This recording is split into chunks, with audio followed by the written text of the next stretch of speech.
Know the top stories of the day. Understand the issues that matter. This is Manila Bulletin News on Web. Your quick rundown of top news in the country and around the world. Manila Bulletin, celebrating 120 years of timely stories and timeless truths. Be fully informed.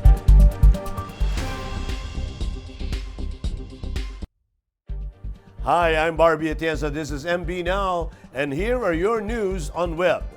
Amid efforts to stimulate economic activity during pandemic, the government has decided to shift gears and implement risk management in dealing with the COVID-19 pandemic. In an exclusive interview with MB Now, Cabinet Secretary Carlo Nograles said there is a need to increase the capacity of the transport sector, which will be the main key to boost the economy. Nograles said it would be a futile attempt to open up several other businesses if workers would have lesser public transport options. To avoid potential spreading of the virus, Nograles said there will be adjustments when it comes to working hours. Manila Bulletin's desk editor Dennis Principe talks with Secretary Nograles. Let's listen. We also don't want rush hours or kung meron man rush hours, hindi ganon kataas ang peak ng rush hours. So one of the points that were raised last night was to have staggered shifts. So magsa-staggered shifts tayo, encourage staggered shifting para hindi sabay-sabay papasok ang ating mga manggagawa at hindi rin sabay-sabay uwi ang ating mga manggagawa. That way we get to spread the distribution of people, particularly in using transportation systems. Malacanang said the government's pandemic task force is set to meet to finalize the new age group that will be allowed to go outside their homes as the country reopens the economy amid the COVID-19 pandemic. Presidential spokesman Harry Roque made the statement after it was reported that President Duterte's cabinet approved the recommendation expanding the age group of people allowed to go outside from 21 to 60 years old to 15 to 65 years old. Roque clarified that the proposed age group was just used as an example when the cabinet approved in toto all recommendations of the economic cluster, including expanding the age group of people who can leave their homes. According to Roque, the Interagency Task Force for the Management of Emerging Infectious Diseases will have to meet to finalize the age group of people who will be allowed to go outside their homes. The palace official, however, said that the proposed age of 65 years old will be approved. The IATF has prohibited those below 21 years and those 60 years old and above from leaving their residence as they are more at risk of spreading and getting COVID-19. Those with immunodeficiency, comorbidities, other health risks, and pregnant women, including other persons who reside with them, are also required to remain in their residences at all times. However, they may leave their homes if they are the only ones who can get essential goods and services for themselves and or their families. Malacanang said the newly approved one-seat apart rule among passengers in public transportation will have to be strictly enforced to prevent the spread of COVID-19 while the government works on reviving the economy. Presidential spokesman Harry Roque made the statement after President Duterte's cabinet agreed to implement the new physical distancing rule in public transportation, effectively scrapping the 1 meter distance rule. Roque said the new physical distancing rule is not in effect, but said it will be implemented soon with the necessary guidelines from the Land Transportation Franchising and Regulatory Board. According to Roque, the LTFRB will have to strictly enforce the new physical distancing rule after reports of overcrowded buses despite the existing 1 meter distance among passengers. Roque said the government made the move to cater to the needs of the workforce. At least 50% of the economy has already opened, but only 30% of public transportation is operational. The Department of Transportation had earlier planned to reduce the 1 meter physical distancing measures to 0.75. However, this was opposed by the medical community. President Duterte eventually decided to stick to the original 1-meter distancing measure. The Senate approved on second reading Tuesday the bill that would increase to up to 10,000 pesos the cash allowance given to public school teachers for teaching supplies and materials. Senate Bill number 1092, or the proposed Teaching Supplies Allowance Act, is close to hurdling the upper chamber following its passage on second reading. From the current 3,500 pesos, the bill proposes a staggered increase of the teaching allowance, formerly called the chalk allowance, to 5,000 pesos starting the school year 2021 to 2022. The amount 5,000 pesos shall remain for the following school year until 2023, when it will be raised to 7,500. In 2024, the allowance would then be increased to 10,000 pesos. The bill said the cash allowance shall be used for the purchase of tangible and intangible teaching supplies and materials for the implementation of various teaching modalities. The Philippines has the fourth most number of disaster events linked to natural hazards globally in the last 20 years. This came out in a new report released by the United Nations Office of Disaster Risk Reduction and Center for Research on the Epidemiology of Disasters. The report found that 7,348 disaster events were recorded worldwide, leading to approximately $2.97 trillion in economic losses, up from 4,212 disasters worldwide, with economic losses totaling $1.63 trillion for the period 1980 to 1999. The disaster events claimed a total of approximately 1.2 million lives and affected more than 4.03 billion people. Asia suffered the highest number of disaster events, with a total of 3,068 events between 2000 and 2019.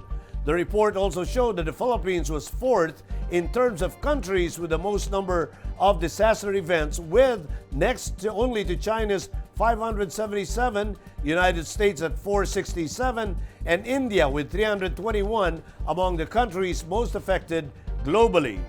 Indonesia had 278 events. The UNDRR and CRED noted that the Philippines and other four countries all have large and heterogeneous land masses and relatively high population densities in at-risk areas. With these results, the Philippines Climate Change Commission urged government agencies, civil society, environment activists, and experts to anchor national and local climate change adaptation and disaster risk reduction strategies and policies on science to effectively reduce levels of and avoid the creation of new risks of disasters. The report was released in time for the observance of the International Day for Disaster Risk Reduction last Tuesday, October 13. In Metro News, Quezon City gets DOH nod to operate own COVID-19 lab.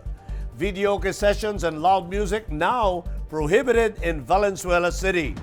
And Manila opens linear park along Baseco Baywalk. More from this report.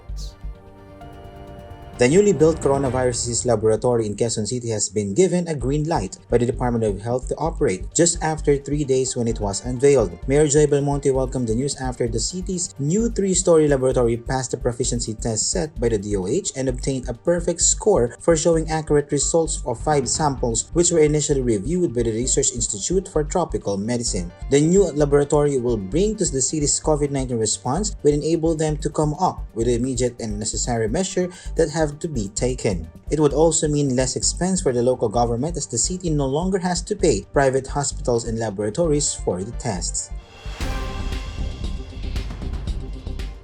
The playing of loud music such as karaoke, stereo radio, and other similar devices are now prohibited in Valenzuela City to allow students to focus on their online class. This came after the city's council passed Ordinance Number 800, which amended the existing videoke and other devices of similar nature regulatory ordinance. Under the new measure, holding videoke sessions and playing loud music will be banned from 6 a.m. to 5 p.m. Monday to Friday, except holidays in residential and socialized housing areas. Such activities will also be prohibited from 10 p.m. to 6 a.m. of Monday to Sunday. A picturesque linear park along Baseco Baywalk in Tondo was launched by the Manila City government last night. The new attraction features a freshly painted brick pathway and newly repaired street lamps that were previously installed along España Boulevard. Manila Mayor Francisco Isko Moreno Dumagoso said they aim to give residents of Baseco compound a nearby place to stroll and do other leisure activities. Dumagoso said he is aiming to improve the image of Baseco area, which has earned a reputation for being crime-infested and home to poor communities. The Manila Mayor urged residents to keep the park clean, be disciplined individuals, and cooperate with the city government so that they can improve the quality of their lives. The local chief executive also warned criminals to leave Baseco compound, noting that the new police station in the area was recently established. Here are the top news in other parts of the country. Port of Tacloban opens BOC's 12th Customer Care Center. And Davao Airport now open for international flights. More in this report. The Port of Tacloban has formally inaugurated its central hub for the Bureau of Customs processes during its 75th anniversary recently. The Tacloban Port is the 12th port to reactivate its customer care center, joining the ports of Manila, Legazpi, Davao, and others. Like the other customer care centers of the Bureau, the Port of Tacloban Central Hub serves as a one-stop shop for answering queries and concerns and processing and releasing of customs-related documents. According to the Bureau, the center caters to stakeholders and other clients to easily finish transactions with the port through the service center. Davao City Mayor Sara Duterte recently announced that international flights to and from Davao International Airport are now allowed. The local chief executive made the pronouncement 6 months after she ordered the suspension of all domestic and international flights back in March as a measure to curb the spread of the coronavirus disease. However, airline companies told the city government that they would resume international flights if there would be market demand. The city was also waiting for the Department of Transportation to inspect the airport and make appropriate recommendations, including approval of hotels that will be converted into quarantine facilities for arriving passengers of international flights. In world news, largest World War II bomb explodes during attempt to defuse in Poland. Mexican devotees pray to death saint, ask for protection from pandemic. And Peru's Machu Picchu opens just for one Japanese tourist. Let's watch this. The largest unexploded World War II bomb ever found in Poland has detonated during an attempt to defuse it. The 5-ton device, nicknamed Tall Boy and also known as an earthquake bomb, was dropped by the Royal Air Force in an attack on a Nazi warship in 1945. The Polish Navy said there had been a 50-50 chance the bomb would explode and all the divers were unharmed. The bomb was at the bottom of the Baltic Sea shipping canal and about 750 residents near the port city of Swanuscha were evacuated. Hundreds of residents were evacuated on Monday from an area of 2.5 kilometers around the bomb. Dozens of followers of Santa Muerte, a Mexican folk saint who personifies death, gather in the outskirts of Mexico City to worship a massive statue of the idol. Santa Muerte is portrayed as a cloaked skeleton, holding up their hands and saying prayers out loud as they take refuge in faith amid pandemic fears. Some devotees have come more willingly in asking for good health and protection from the dead saint. And for some, they believe that COVID-19 is not only about religion, but really a matter of science. Peru's best-known tourist site Machu Picchu has opened after months of coronavirus closure, but for just a single visitor, a Japanese man stranded in the country by the pandemic. The Japanese boxing instructor, identified by local media as a 26-year-old from Nara, has been stuck in Peru since March when he bought a ticket for the tourist site just days before the country declared a health emergency. He told the Peruvian newspaper he had only planned to spend 3 days in the area, but with flights cancelled and movement limited by the virus, he found himself stuck there for months. Eventually, his plight reached the local tourism authority, which agreed to give him special permission to visit the Inca city, reopening the site just for him. In entertainment, for the first time, the Metro Manila Film Festival, staged every Christmas season, will be held virtually to ensure the safety of the participants and the movie fans. The annual film event will soon announce its worldwide streaming partner, which is expected to help eliminate film piracy. The deadline for finished films based on the approved scripts has been moved from October 31 to November 30. This will give the producers and filmmakers more time to polish their respective entries. Meanwhile, the entry fee for MMFF Summer Festival in 2021 has been waived for the resubmission of films. In sports, the saga surrounding the possible reinstatement of Calvin Abueva could be finally known tomorrow, Thursday, as Phoenix Super LPG takes on Northpoint in the PBA Philippine Cup inside the campus of Angeles University Foundation. Abueva was scheduled to complete all the conditions set by the Games and Amusements Board tonight in order for his professional license to be reinstated, which may pave the way for PBA Commissioner Willie Marshall to lift his 15-month suspension in time for the 4 p.m. match. But Marshall has remained non-committal about Abueva's situation, as reiterated the players' need to settle all requirements as it is for the good of everyone.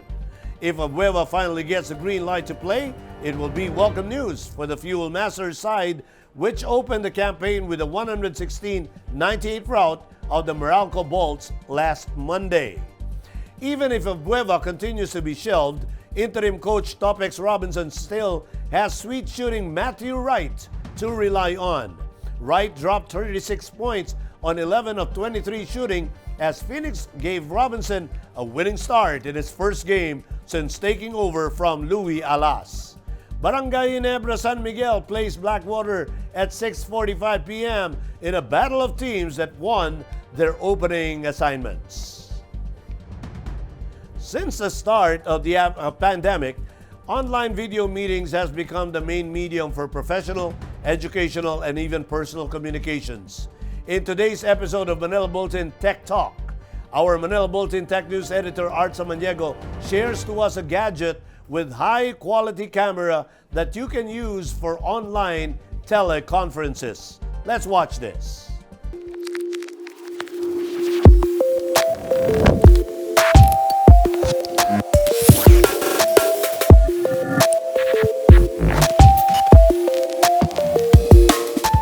Hello and good day. I'm Art Samaniego and welcome to another episode of Tech Talk. As we continue to be under quarantine protocols, video teleconferencing has become a norm for professional, educational, and personal means of communication.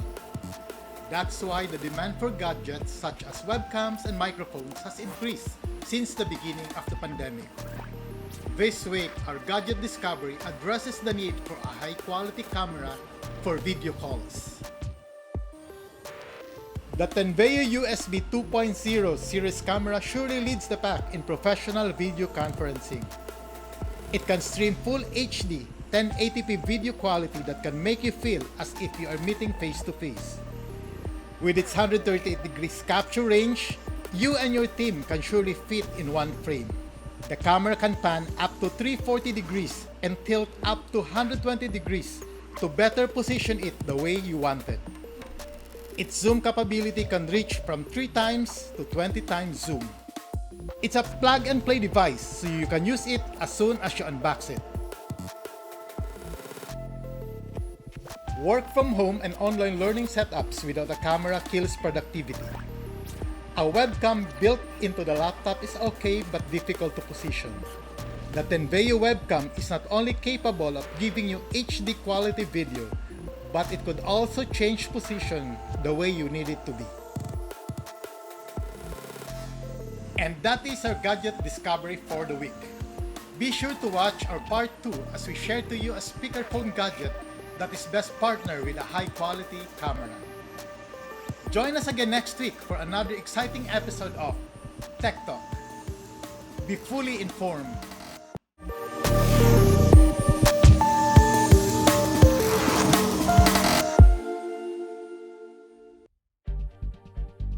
And those are the news on Web today, October 14, 2020. It's 72 days before Christmas. For more news and details, get your copy of Manila Bulletin newspaper tomorrow or log on to www.mb.com.ph. Or you may also subscribe to our newsletter through the link on this video's caption to have the day's latest news delivered to your inbox. I am Barbie Atienza for Manila Bulletin, celebrating 120 years of timely stories and timeless truths. Join us again tomorrow. This has been MB Now. Be fully informed.